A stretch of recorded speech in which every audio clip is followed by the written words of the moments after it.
Hi friends, welcome to మన channel మాటల్లో మన జీవితం. అసూయ ఇంజూరియస్ టు హెల్త్. అసూయ చాలా ప్రమాదకరమైందండి. మనకన్నా అందంగా ఉన్న వాళ్ళని చూస్తే మనకు అసూయ, మనకన్నా తెలివైన వాళ్ళని చూస్తే మనకు అసూయ, మనకు లేనిది ఇంకొకరి దగ్గర ఉందంటే మనకు అసూయ, ఒకడు మనకన్నా బాగా చదువుతున్నాడంటే మనకు అసూయ, ఒకడు మనకన్నా బాగా ఎదుగుతున్నాడు పైకంటే వాణ్ణి చూస్తే మనకు అసూయ.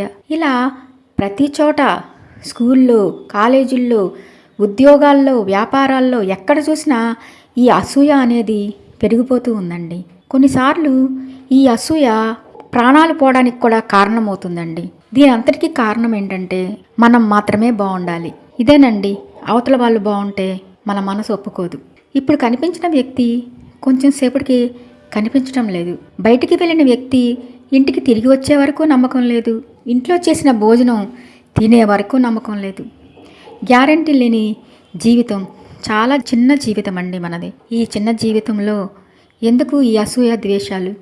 అందరం ఐకమత్యంగా స్నేహభావంతో కలిసిమెలిసి జీవిద్దాం. అసూయ ద్వేషాలకు తావు లేకుండా కలిసిమెలిసి జీవిద్దాం. మీరేమంటారు? నచ్చితే లైక్ చేయండి, షేర్ చేయండి, సబ్స్క్రైబ్ చేసుకోండి.